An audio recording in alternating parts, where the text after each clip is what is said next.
Okay, we've got a cross-text connection or paired passage. We want to know about the author of text 2 would respond to the underlined claim in text 1. So we have a focused or underlined claim above in text 1. Let's take a look. Italian painters in the 1500s rarely depicted themselves in their work. Even more rare were self-portrait paintings that portrayed the artist as a painter. At the time, painting was not yet respected as a profession, so painters mostly chose to emphasize other qualities in their self-portraits, like their intellectual or social status. So in the 1500s, wow, we had a lot of great painters, so I guess it wasn't actually appreciated then, and people would not make self-portraits. So that's interesting. I didn't know that. In the city of Bologna, the first artist to depict himself painting was a man named Annibale Carracci. Okay, this is the claim. So he's the first artist to depict himself painting himself. So that's an extreme claim. Okay, let's keep going. A painting of his from around 1585 shows Carracci in front of an easel holding a palette. So was this guy really the first, or are we going to get text 2, contrasting that? 2. In their self-portraits, Bolognese artists typically avoided referring to the act of painting until the mid-1600s. So this is kind of similar. They, again, didn't really respect or want to be painters. However, Lavinia Fontana's 1577 painting, Self-Portrait at the Keyboard, stands out as the earliest example of such a work by an artist from Bologna. So text 2 says a different artist a few years earlier was the first artist. So although the artist is depicted playing music in the background, one can spot a painting easel by a window. So it's slightly different. Was he really painting himself or depicting himself painting? He's an artist. He has an easel. Not exactly clear. So text 2 would probably say, no, my guy, Lavinia Fontana, was the first. So let's see. A. Carracci and Fontana were among the most well-respected. We have no idea how respected, famous, or successful they were. That is a typical wrong answer. That's not right. It's just simply not in the passage. B. The depiction of Fontana in Self-Portrait at the Keyboard was intended to underscore the artist's creativity. Nothing actually says it's underscoring his creativity. It shows him playing music. That doesn't necessarily speak to his creativity. So you might make that inference, but that's really stepping beyond the text. No real evidence to justify that statement. C. Fontana likely inspired the reference to an easel and palette in Carracci's painting.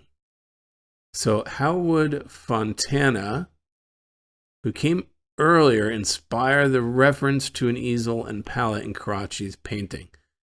Do we know that? They're both in the same city, but do we know that one inspired the other? I don't think there's any real evidence for this in the text. That's not going to be correct. D. Self-Portrait at the Keyboard was painted earlier than Carracci's painting. Yes, it was. And also refers to his artist's craft. So they're both talking about or presenting painters with easels, and Carracci Self-Portrait came first. That is the correct answer. Okay, so we're looking at a paired passage. The author of text 1 and text 2 would agree. So we have an author's agree statement. Probably they're opposing passages, but we want to know what they would agree on. Let's take a look. Text 1. Today, the starchy root cassava is found in many dishes across West Africa, but its rise to popularity was slow. Portuguese traders brought cassava from Brazil to the West African coast in the 1500s. But at this time, people living in the capitals further inland had little contact with coastal communities. Thus, cassava remained relatively unknown to most of the region's inhabitants until the 1800s. This seems to be our main claim, that cassava, this root from Brazil, was relatively unknown until the 1800s back in Portugal or elsewhere. Okay? So cassava's slow adoption into the diet of West Africans, sorry, I didn't mean Portugal, actually in West Africa. Cassava's slow adoption into the diet of West Africans is mainly due to the nature of the crop itself. So this seems to have nothing to do with location or availability. It has something to do with the crop. So text 2 is going to have a different take on this. If not cooked properly, cassava can be toxic. Whoa, it can kill you? Maybe? I don't know. Poison? Knowledge of how to properly prepare cassava needed to spread before the food could grow in popularity. I think that's right. I still wouldn't try it. The arrival of formerly enslaved people from Brazil in the 1800s who brought their knowledge of cassava and its preparation with them, thus directly fueled the spread of this crop. So they both agree that the cassava was unknown or relatively unknown until the 1800s.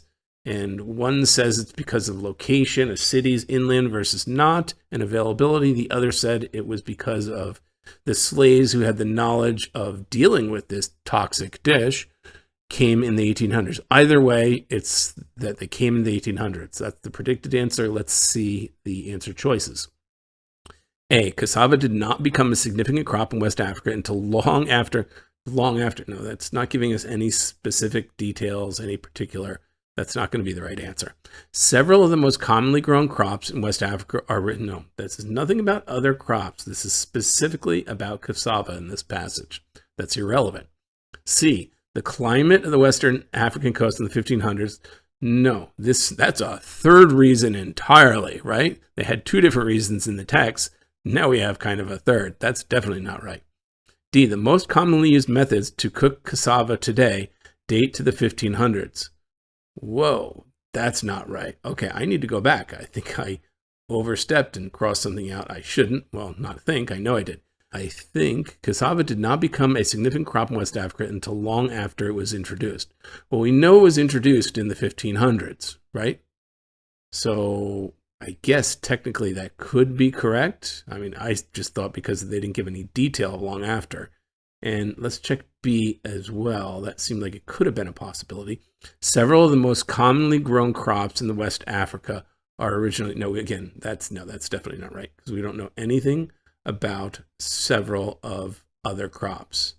I think A is the right answer. I skipped through it too quickly because I expected something more detailed about the 1800s. And this just says long after it was introduced. Well, I think 300 years qualifies as long after it was introduced. So A is going to be our correct answer. Okay, we're looking at a paired passage. We want what would the authors agree about? So they might be, again, opposing or different texts, and there's some minor point probably they agree on. But let's take a read and see what we have. Text 1. On April 26, 1777, Sybil Ludington rode 40 miles by horse through Putnam County, New York, to gather up local militia. British forces were burning nearby Danbury, Connecticut, and Ludington, wanted to rally rebel troops to meet them. Although she was only 16 years old at the time, her brave feat made Ludington one of the heroes of the American Revolution. Cool, so she's like a Paul Revere, but only 16 and doing it up in Putnam County. Excellent. Since then, Ludington has been widely celebrated, inspiring postage stamp statues and even children's TV series. That's great. Okay. Don't know her as well as some of the other characters in the Revolution, so that's surprising. It's a shame. Text 2. Historian Paula Hunt researched the life and legacy of Sybil Ludington, but found no evidence for her famous ride. Maybe because it didn't happen?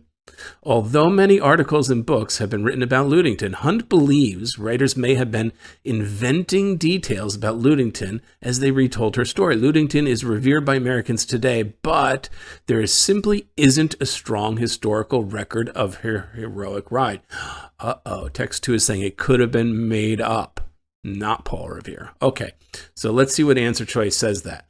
Text 2 would basically say it was made up, but what do they both agree on? They would both agree that Ludington was widely celebrated. She's widely celebrated in text 1, and she's revered by Americans today. So I think that's going to be our predicted answer. Let's see if we can find that in the answer choices. A, Sybil Ludington was crucial to the outcome of the... No. We're not even sure she's real. How could she have definitely been crucial? B, historians have confirmed which route. No, they haven't. That's just information that it's not in the text. There's no evidence for that, and it's irrelevant. C, Sybil Ludington was likely not a... No, we don't know. We just don't know. Text 1, that would be making a decision of text 1 versus text 2 or vice versa. That's not right. D, many people have come to admire the story of Ludington's ride. Yes, that's right. She was revered. She's celebrated in both texts. People love the story. It is kind of a cool story. Unfortunately, maybe it's not real.